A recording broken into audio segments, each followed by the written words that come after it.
में ration dealers को चोर साबित करने की कोशिश की जा रही है, जबकि सिस्टम पूरी तरह ऑनलाइन है। एफसीआई गोदाम के खाद्यान्न उठाव से लेकर राशन दुकानों तक पहुंचने के बीच बड़े स्तर पर गड़बड़ी की शिकायतें मिल रही है। ट्रकों में निर्धारित मात्रा से कम गेहूं पहुंच रहा है। कई मामलों में 1-2 क्विंटल प्रति ट्रक की कमी पाई जा रही है। खाद्य और नागरिक आपूर्ति विभाग के लिए मैं आपको मेरे विधानसभा क्षेत्र की 2 समस्याएं बताना चाहूंगी। मैं खाद्य और नागरिक आपूर्ति विभाग की बजट मांग पर 2026-27 पर चर्चा करते हुए कटौती प्रस्ताव है। इसके लिए महोदय, खाद्य सुरक्षा योजना का उद्देश्य गरीब एवं जरूरतमंद परिवारों और पारदर्शी, समयबद्ध, सम्मानजनक तरीके से खाद्यान्न पहुंचाना है, परंतु वर्तमान परिस्थितियों में इस योजना के क्रियान्वयन में गंभीर अनियमितताएं सामने आ रही है, जिनका खामियाजा ईमानदार राशन डीलर और उपभोक्ताओं दोनों को भुगतना पड़ रहा है। एफसीआई गोदाम के खाद्यान्न उठाव से लेकर राशन दुकानों तक पहुंचने के बीच बड़े स्तर पर गड़बड़ी की शिकायतें मिल रही है। ट्रकों में निर्धारित मात्रा से कम गेहूं पहुंच रहा है। कई मामलों में 1-2 क्विंटल प्रति ट्रक की कमी पाई जा रही है। परिवहनकर्ताओं द्वारा कट्टों की सिलाई में छेड़छाड़, वजन बढ़ाने हेतु कंकड़, मिट्टी मिलान, पानी मिलाकर वजन बढ़ाना जैसी गंभीर आरोप सामने आए। यदि सरकार वास्तव में भ्रष्टाचार रोकना चाहती है तो उसे फूड कॉरपोरेशन इंडिया से उठाव से लेकर राशन दुकान तक पूरी सप्लाई चेन की डिजिटल और भौतिक मॉनिटरिंग सुनिश्चित करनी चाहिए।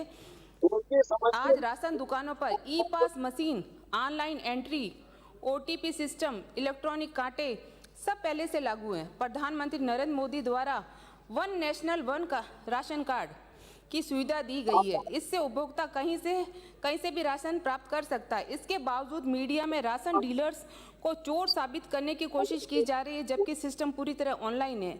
समस्या सिस्टम की नई सप्लाई चेन में हो रही है, लीकेज और परिवहन स्तर से भ्रष्टाचार की है। भोपालगढ़ क्षेत्र में कई पात्र परिवार आज भी खाद्य सुरक्षा योजना से वंचित है। नाम जोड़ने की प्रक्रिया जटिल और विलंब है। सरकार को चाहिए कि पंचायत स्तर पर विशेष शिविर आयोजन कर पात्र परिवार का नाम शीघ्र जोड़ा जाए, ताकि पारिवारिक वास्तविक जरूरतमंदों को लाभ मिल सके। यदि कहीं गड़बड़ी होती है तो उसका ठीकरा सीधे राशन डीलर पर फोड़ दिया जाता है, जबकि वास्तविक जांच परिवहन और गोदाम स्तर पर नहीं की जाती है। उपभोक्ता और डीलर दोनों को पारदर्शी शिकायत निवारण तंत्र उपलब्ध कराया जाना चाहिए। महोदय, प्रदेश का अधिकांश राशन डीलर ईमानदारी से कार्य कर रहा है। परिवहनकर्ता द्वारा कम आपूर्ति की भरपाई डीलर अपने कमीशन से बाजार से गेहूं खरीद कर रहे हैं, ताकि निरीक्षण के समय स्टॉक कम न होने पाए। ये उनका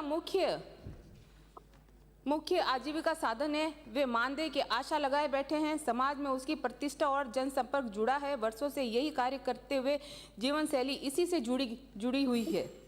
वर्षों से यही इसके बावजूद भी मीडिया में उन्हें चोर सिद्ध करने की कोशिश की जा रही है।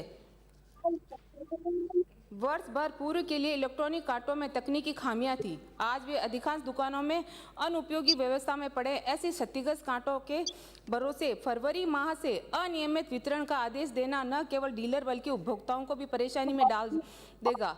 विशेषकर पंचायत चुनाव से पूर्व ये निर्णय जनाक्रोश का कारण बन सकता है। 2 मिनट नहीं, 1 मिनट में खत्म करिए। खाद्यान्न परिवहन का कार्य निजी ठेकेदारों से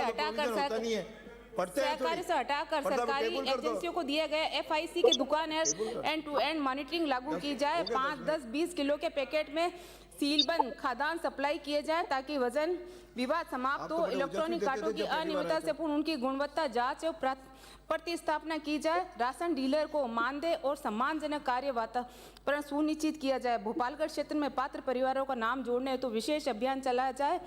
माननीय अध्यक्ष जी, भ्रष्टाचार यही है तो उसकी जड़ सप्लाई चेन है, न कि अंतिम छोर पर बैठे राशन डीलर। आपने मुझे बोलने का मौका दिया, इसके लिए बहुत बहुत